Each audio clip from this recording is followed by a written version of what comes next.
Maybe it's a classic or maybe a flop. Has Katie seen it? She probably has not. She'll sit down and watch it if it's good or it's bad. Hey, have you seen this? No, Katie hasn't seen that. Hi, I'm Katie, and if I had a nickel for every time someone said to me, wait, you haven't seen this movie? Oh my God, you need to see this movie, I'd be very rich.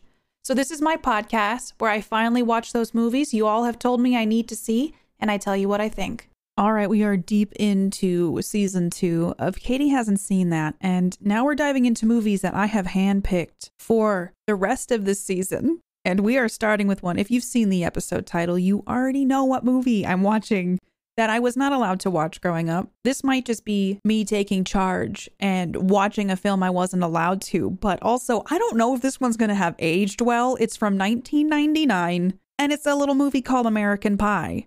I'm not going to do the spoiler rhymes anymore. I can't. It's just not working.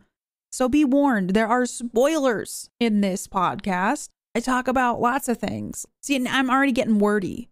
There's spoilers. Just be warned. You're warned, okay? It's like a do not trespassing sign, but it says spoilers. Trespassing ahead. God damn it, I'm working on it. American Pie. It stars Jason Biggs, Sean William Scott, Allison Hannigan, Chris Klein, Jennifer Coolidge.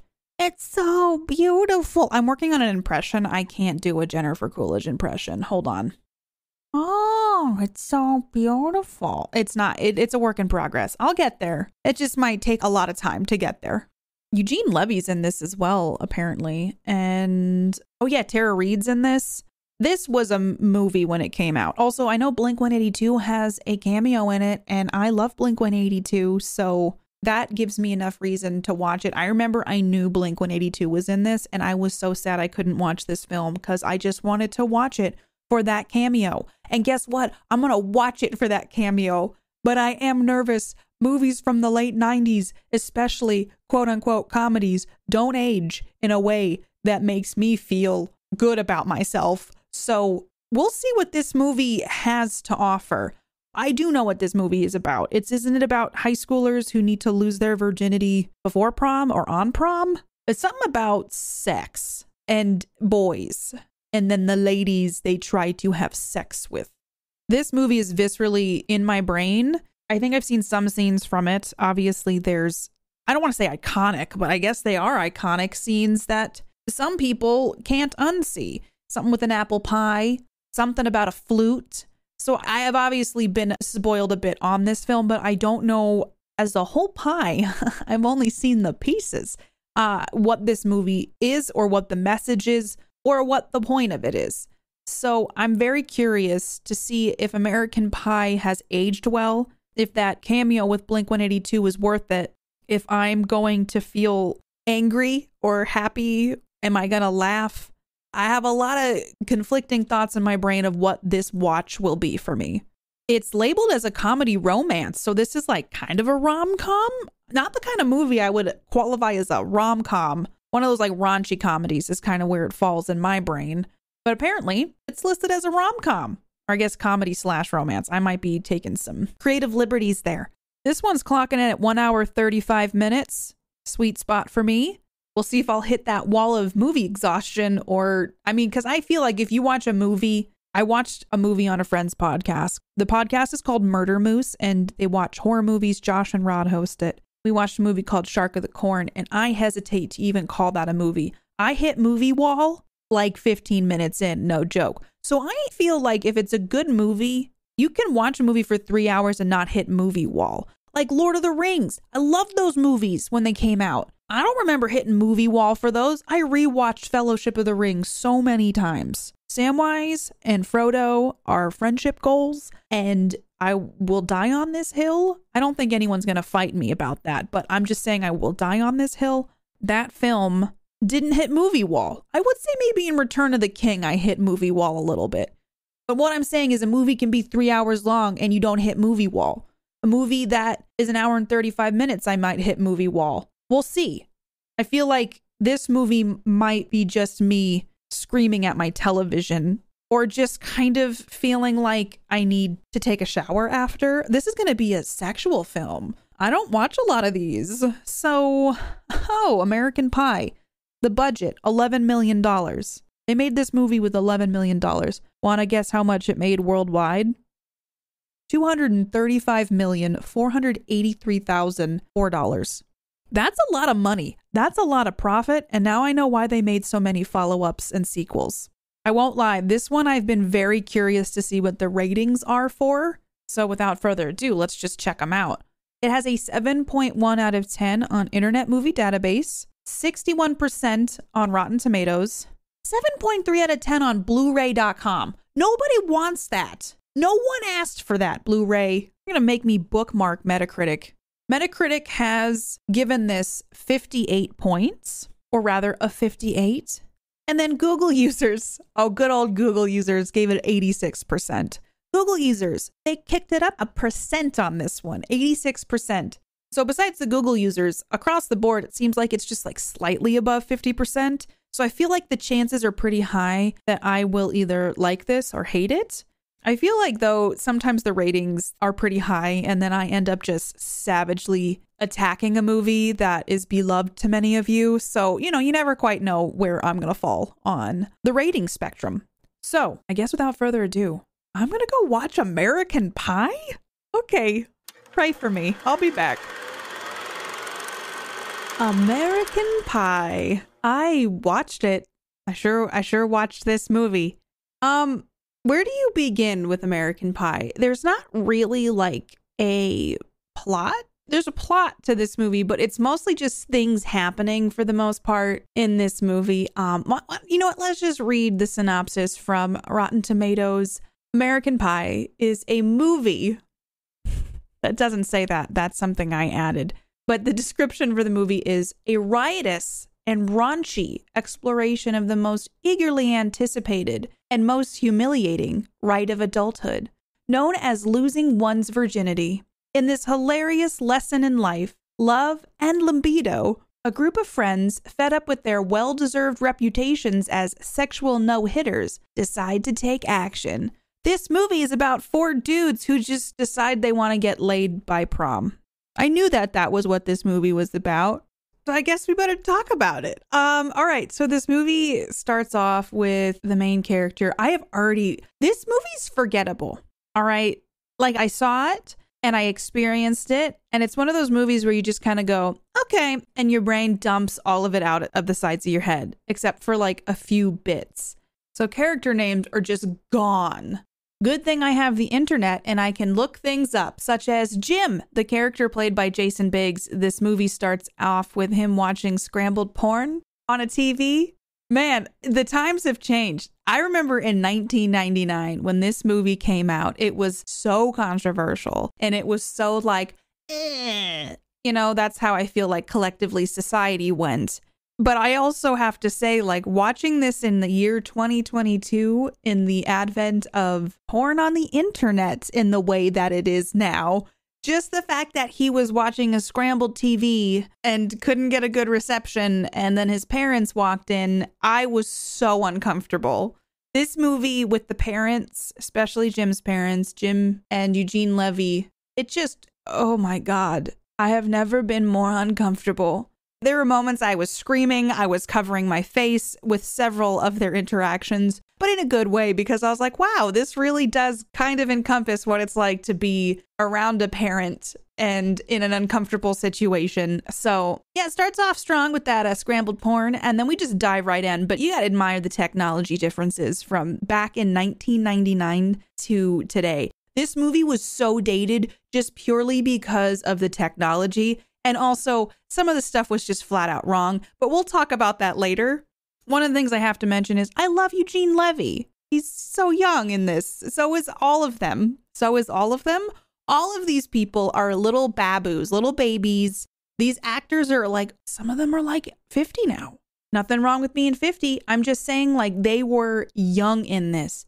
20s. That was one of the things about this movie. They all kind of looked like they were supposed to be in college, like early to mid 20s. These were not high schoolers. Some of them did look young, but a lot of these were very mature looking people for high school. Though I know in Hollywood they do that because they try to find people who are young but old enough to work long hours. And so that's how that happens. It reminds me of Euphoria on HBO. Those people are not high schoolers, okay? Those people are also Greek gods and goddesses and also definitely in their mid to late 20s. But even with saying that, they all look so young. And man, this movie was just right out the gate. We're meeting all the characters. The audio was a little off sometimes. It was kind of awkwardly filmed, but it had a weird nostalgic feel to it. It almost felt like a Disney Channel movie. The content, not so much, but like the way it was filmed, it had that same vibe of like, I was waiting for any moment Hilary Duff to pop up in the corner and do the Disney head. Wow, is that what it's called? The Disney head? Mickey's ears? The Disney head. I don't know what kind of childhood you had, but mine was much different. It just had all the qualities of a Disney Channel original movie without the goody two-shoes content. I don't know if it was just raunchy comedies from the late 90s, but they had that feel. It's just like a feeling, which I don't know if that's easy to explain. But if you find any late 90s comedies, such as 10 Things I Hate About You, Blast from the Past, Office Space, if you know what I'm talking about, you understand what I mean. It's like there's these movies that have a quality where it's like you're watching a movie. You know you're watching a movie.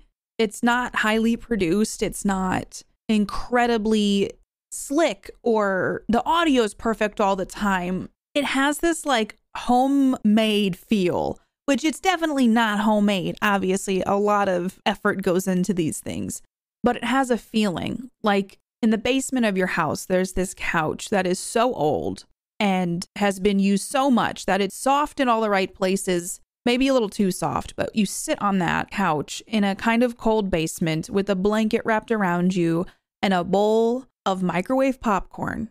And that's the kind of feeling this movie gave me.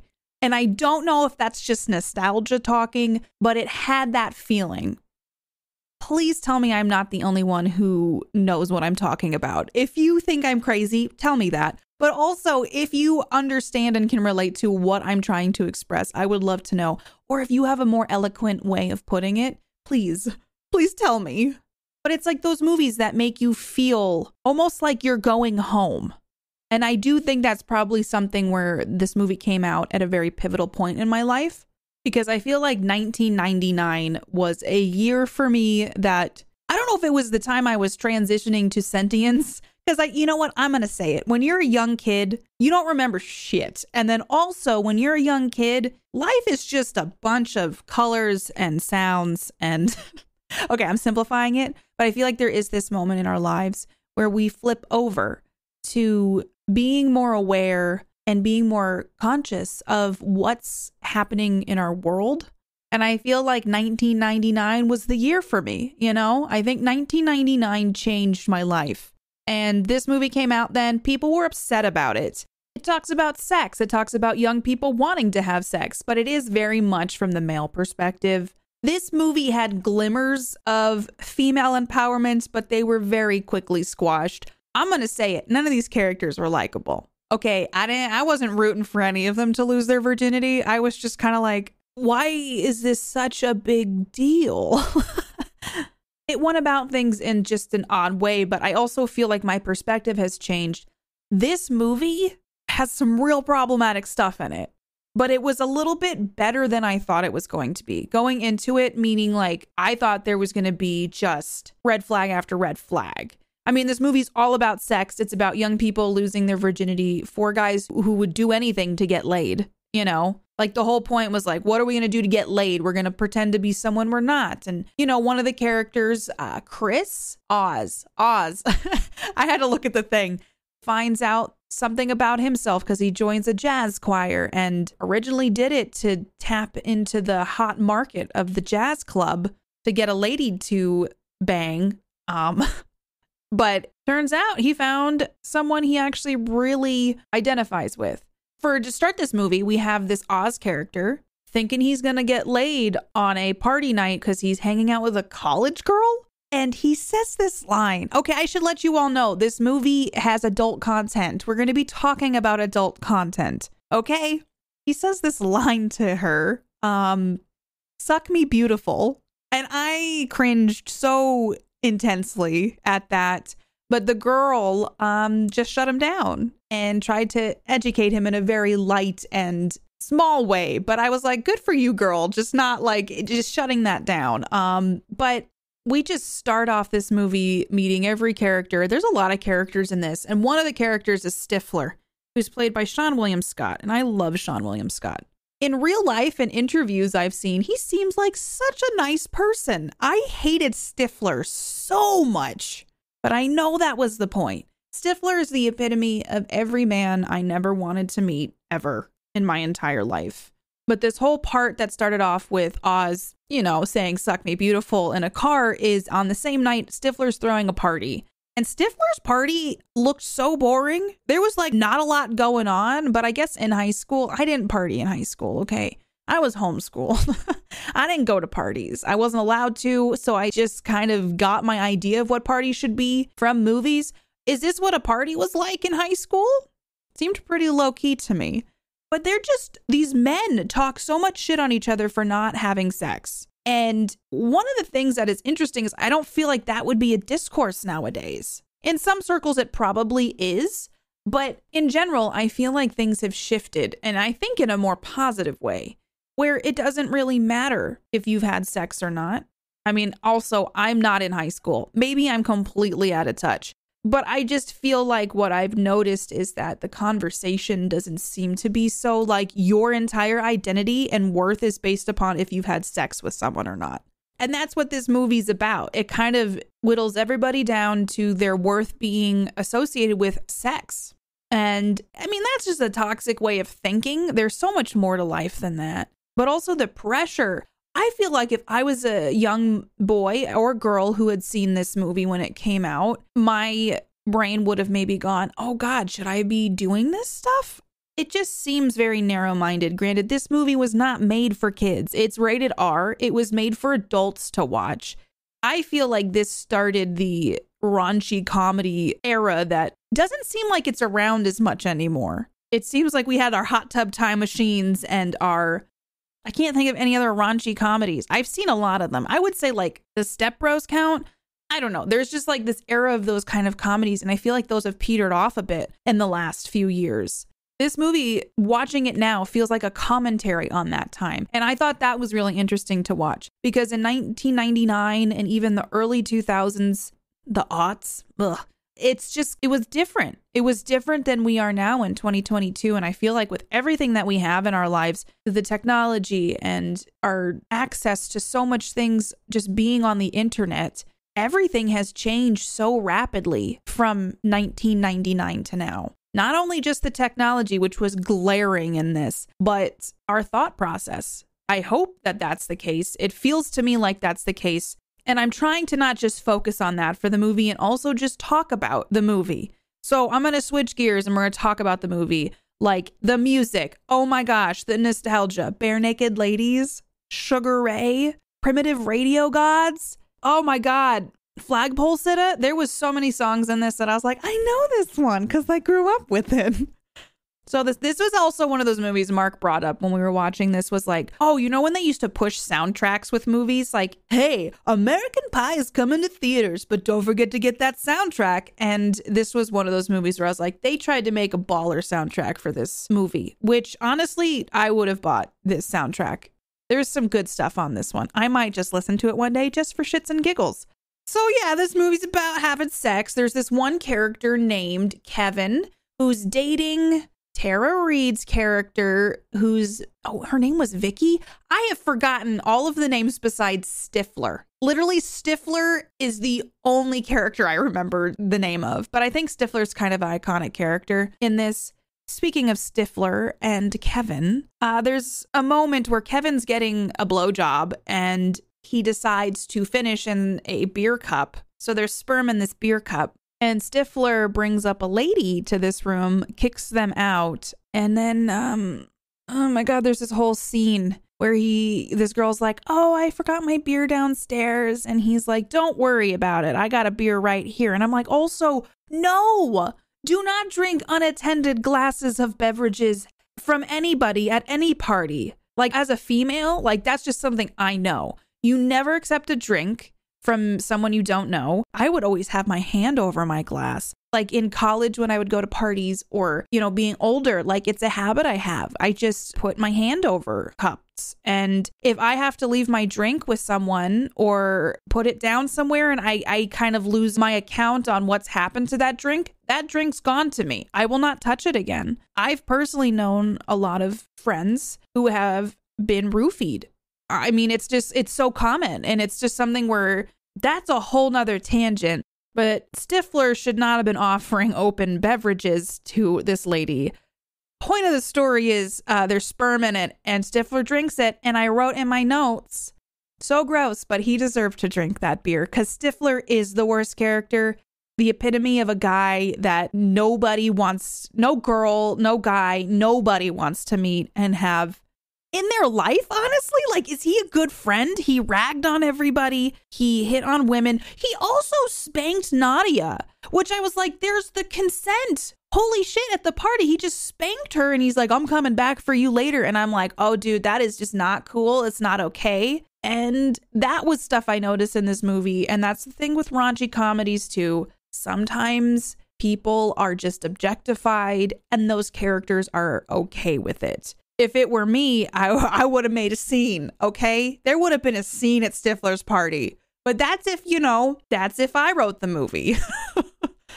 I will say this movie was slower than I expected it to be. The pacing was kind of weird. It was just like either a lot was going on or nothing was happening. And there's also a moment where Johnny Cho is in this. John Cho, I don't think his name's Johnny. John Cho was in this. And is this the origin of the word MILF? Because they're admiring pictures of Stifler's mom.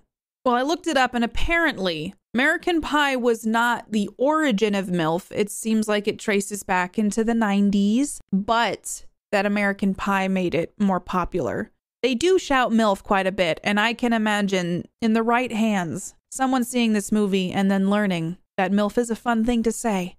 So I guess we have to give credit to American Pie for making MILF a literal part of our verbiage that is used a lot more often than you might think. I will just point out that this movie makes men look awful. From my perspective, it made me, like I didn't watch this and go like, oh, wow, these people are so cool. This movie just like they're thinking about sex all the time.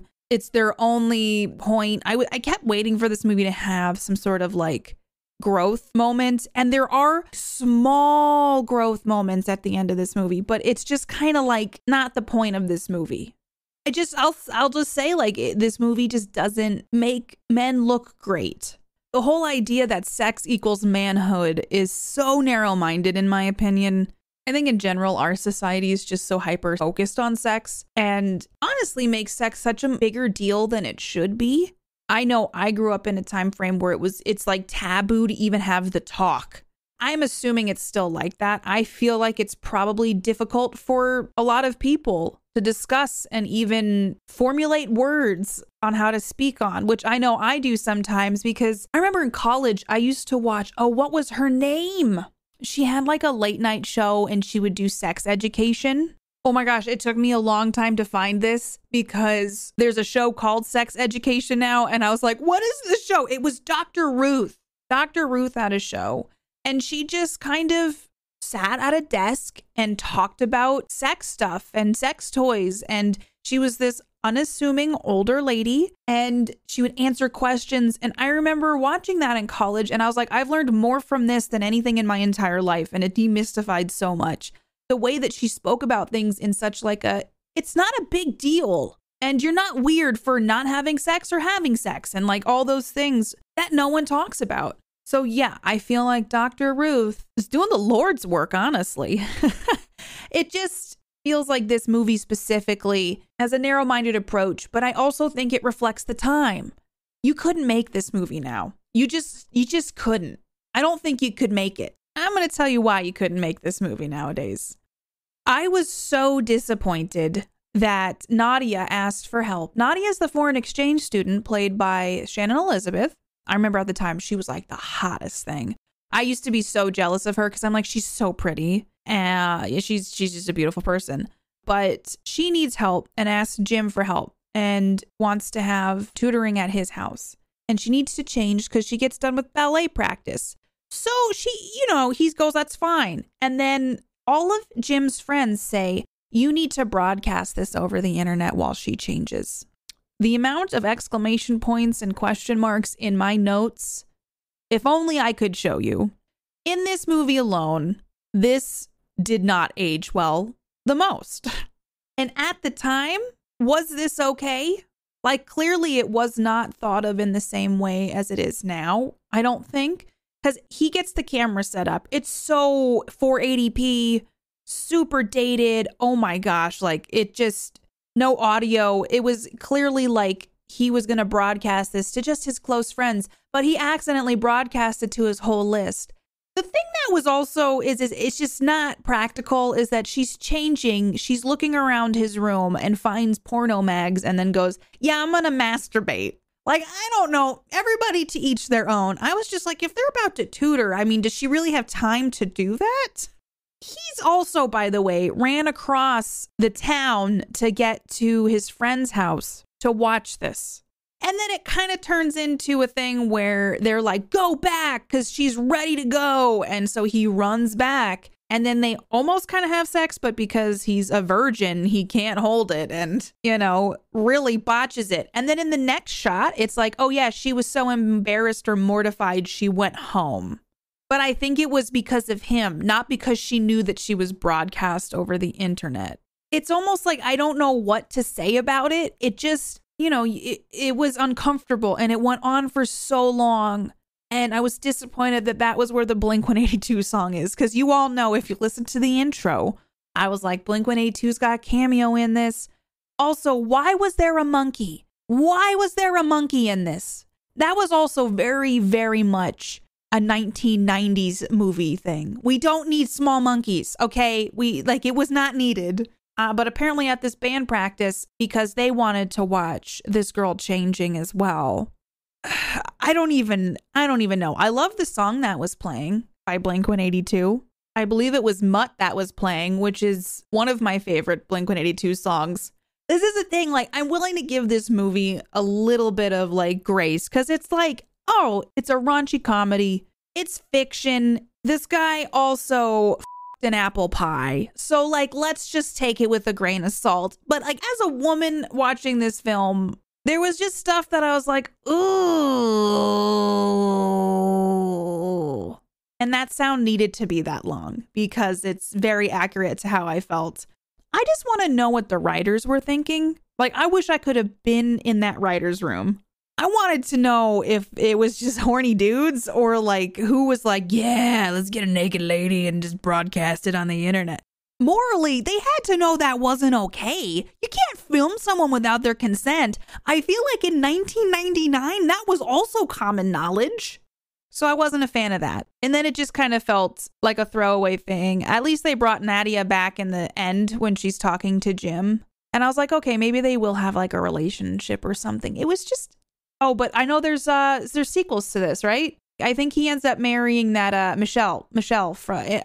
I feel like I have talked so much about so many things, and I haven't even covered some of the topics in this film. I'm going to go through my notes, try to keep the tangents to a minimum. There's also a lot of gay panic in some of these movies too, I've noticed. I feel like that's the thing is like, I mean, it's from an era. It's from 1999, but it bums me out that I'm like, that's not that long ago when we had these things. I watched Friends. Oh, there's so much gay panic in Friends. And I'm just like, okay, it's fine. Because, and also they're making fun of Oz for being in choir or glee club. Or I guess it was jazz club. There was a joke in the locker room about him being gay. And I'm just like, because he sings? Because he joined a club to hopefully have sex with a girl? It's just, Stifler's toxic. All right, Stifler is just toxic. Stifler also gets jealous because Finch, this character that was barely in the movie except for a giant shitting scene. Finch was an odd character. Don't know why he was in this. He was barely in it, and when he was, he did make an impression though. There's this girl named Jessica who helps. She's just like a guru. She helps everybody, it seems like, with their sex questions and relationship advice and starting rumors that Finch has a giant penis. But Stifler gets jealous and then drugs him with medication to make him shit and embarrasses him in front of a bunch of the school. So he didn't get a date to prom. Sometimes I'm like, why do all these movies have like bathroom scenes? Like, is that a criteria that needs to be met? They're like, oh, does it got the poop bathroom scene? Like Harold and Kumar? Can we just like take a minute to maybe try a different thing? Also, Kevin wants to make Vicky orgasm, I guess, because he's never actually done that. And there's this like holy grail book that is hidden in the school library that has sex tips, but it only comes up one time for giving her an orgasm. And he had the book in the room and he had to like reference it while he was doing it. And I was like, he couldn't take some time to memorize this one page and all the tips and tricks? Apparently not. But that was a thing, but that didn't really ever come back. That was just for that one thing. And I just realized that. That was a choice. I also have to talk about the apple pie scene. I have to say, Eugene Levy made this movie for me. Like, he just was perfect in this. He handled all the awkward stuff so well. Like, he bought Jim sex magazines, and it was just so awkward, but it was just, just the way he did it worked really well. I was covering my face, which is something I do when I get uncomfortable, and I screamed. So kudos to you, Eugene Levy. It's just also, Jim's dad is so understanding about so much. Like, if you came home and your son was making love to an apple pie, I hate that I said that, but Jim's dad was so cool about it. Just kind of like, I guess we'll just tell your mother that we ate it all. And why would they sit there with the pie in the middle of the table? Also, why wouldn't Jim bring the pie into another room? I'm just saying, like, like, why would you just do that in the kitchen? Why wouldn't you just decide, like, hey, there's another location that might be safer for me to have sex with this pie? I guess maybe logic wasn't part of the equation for that one. My God. The thing about this movie, though, I will say, is this friend group, specifically Jim, Oz, Kevin, and Finch. Though, again, where is Finch most of the time? I'm going to say Jim and Kevin are very supportive of like each other. They show up to events and support in the crowd, like at the jazz club, because Oz left a very important game because I almost said he's in yacht club. Yacht club is not, it's close. He was in lacrosse. And he left a lacrosse game to go sing in this jazz chorus competition instead. And that's how he wins over Heather. And Kevin and Jim are there just cheering him on. We meet elusive Stifler's mom at the end. They all lose their virginity, right? I have literally sat here for like almost a minute, actively thinking through them. Did they lose their virginity? Kevin did, because Vicky decided she wanted to take the power and have sex with Kevin because she didn't want to do it with some rando in college. Then she broke up with Kevin right after. Jim had sex with Michelle, who was the band girl, which I haven't really talked about Michelle.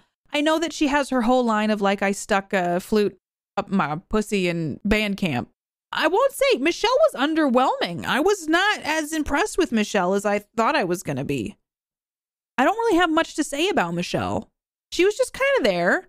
I don't think her line was that provocative, but apparently at the time, her saying that was like, oh, and me over here, I don't get shocked by much. I have a very high tolerance for things.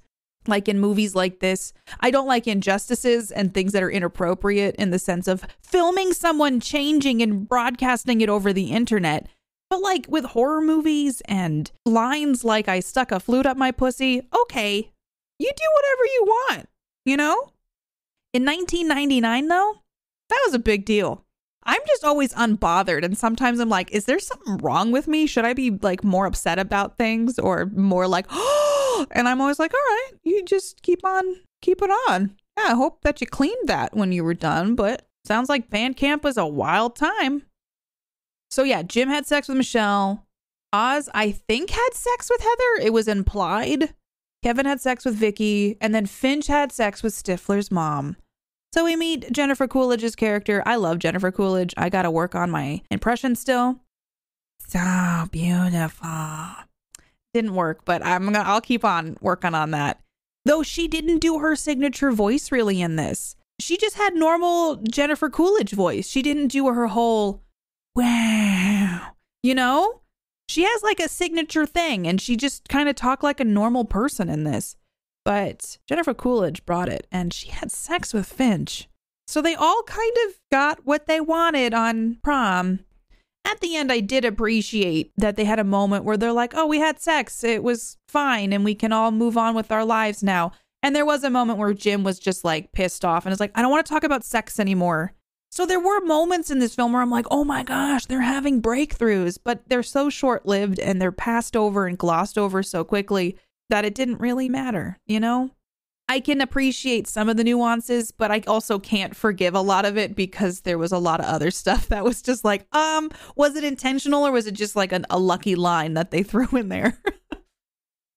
I do have a question. Who is this movie for? Is it for pubescent, young, horny people? Because I think that my husband said he watched American Pie a lot. And I quote, I actually liked American Pie 2 better than this one. I don't know what I'm supposed to do with this information, but, you know, here we are. And here's the thing. Mark watched this movie a lot, and he's turned out to be a fine, wonderful person. On an entertainment scale, this movie is sitting in the basement in a worn-out couch with a blanket wrapped around you and a bowl of popcorn. It has this weird nostalgia. If you can look past some of the stuff that's just like, holy shit, and just kind of take it, it's a movie. It's not that bad. I will say this movie's not great though either. It's mindless. If you want to care about none of the characters, if you want to just watch something that is slightly suggestive, a little raunchy, and just walk away without worrying about if you figured out the philosophical meaning behind anything, then this movie probably is for you. It's just, I'm not mad I watched it. I feel like I got to see that thing that almost had this giant red X on it for most of my life. You know, I never watched this movie. I was definitely not allowed to watch it when I was younger or even in my teen years. And then I just, you know, I turned 18, went to college, still felt like I couldn't watch it. And then, you know, as an adult, I just prioritized The Mummy, okay? I prioritized The Mummy over American Pie or, you know, watching something like Pan's Labyrinth. I will say I had seen a little bit more of this than I had realized because Comedy Central loved playing this movie. And in the era of cable television and commercials, I had seen clips of this, like just bits when I would secretly try to watch it because we all did it. Okay, we all did it. We all watched the channels we weren't supposed to and try to sneak television. I used to sneak Buffy the Vampire Slayer, clips from movies I shouldn't have been watching on Comedy Central, which was already edited, okay? And we all snuck MTV, or you were the other person. You had cool parents who were like, you just watch whatever the you want. And you want to know what? Those people turned out fine, okay?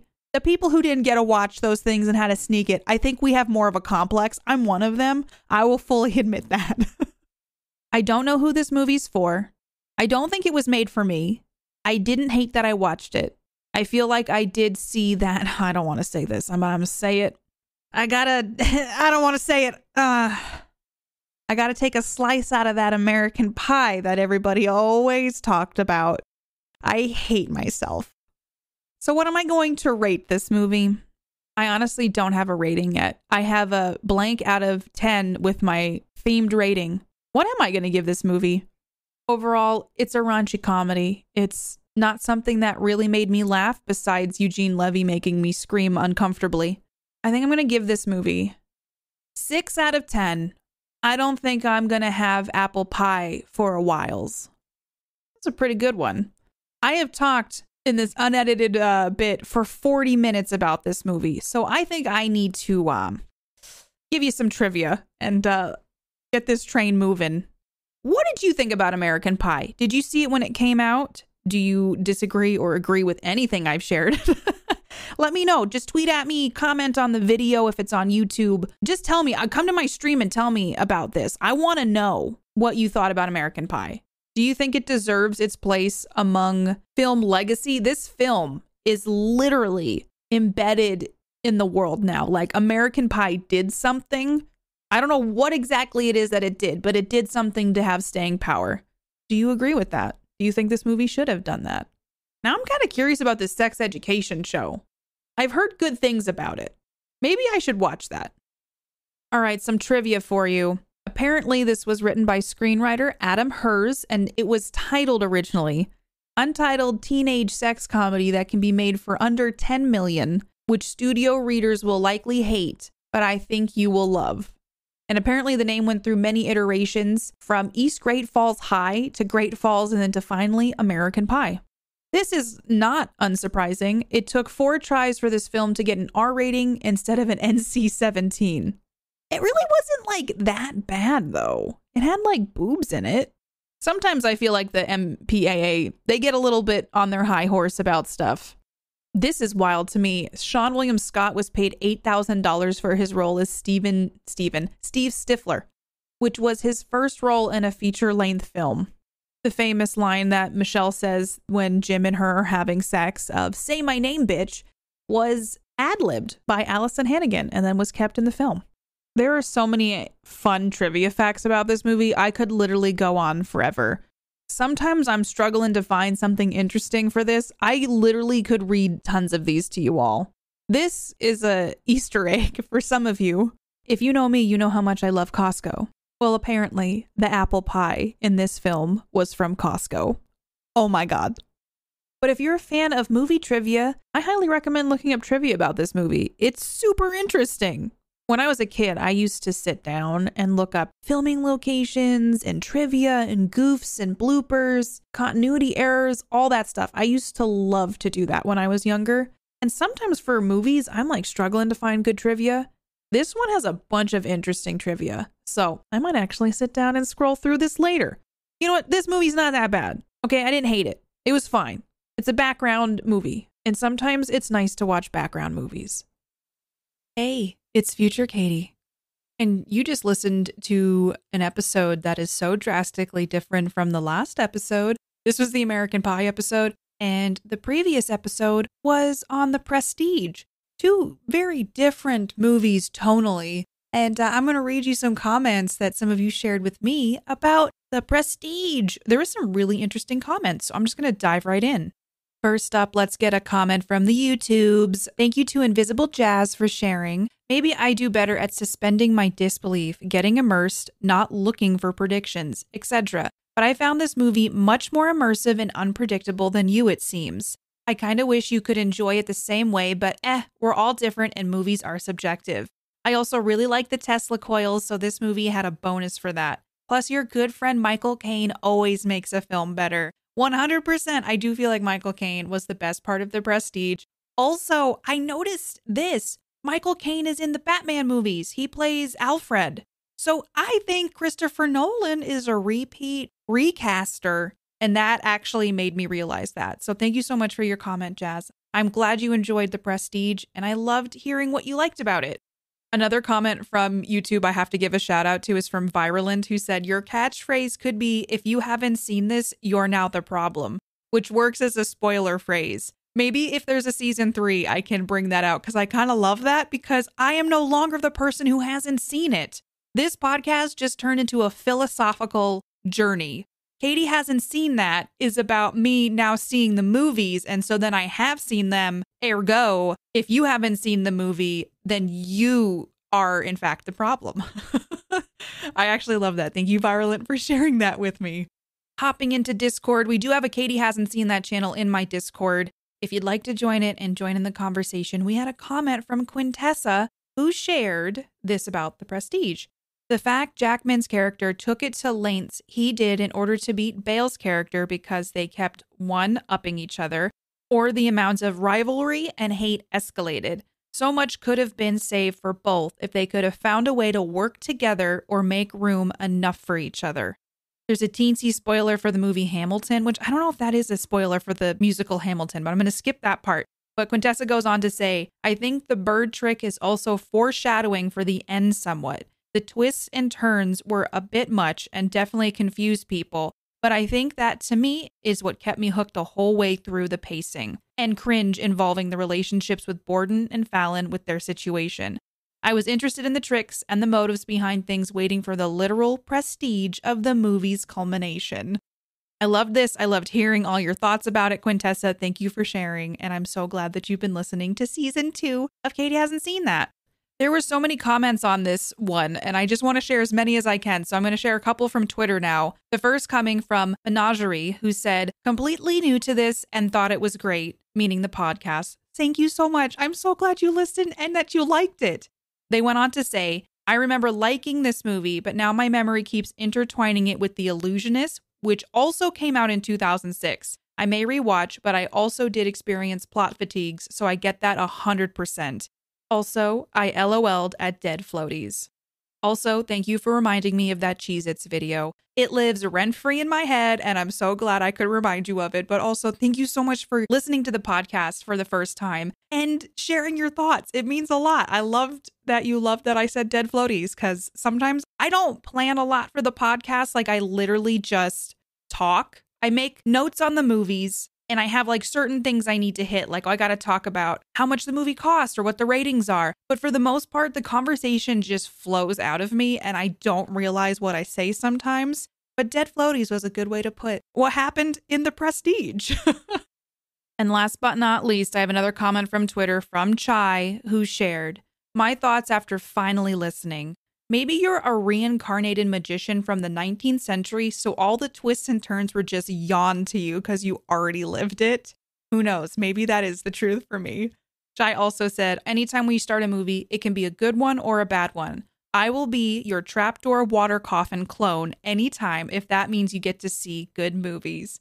Thank you, Chai. Thank you to everybody who's listening to this season of Katie Hasn't Seen That. It has been so fun to get all your comments and get to hear what you think about movies. And I am dying, literally dying. I've known about this episode, the American Pie episode, for a while now. And I am waiting to see what you all have to say about this one. So don't let me down, everybody. Keep those comments coming. And I can't wait to see what you thought about this episode and also what you thought about American Pie. That's it for now, and I will talk to you all in the next episode.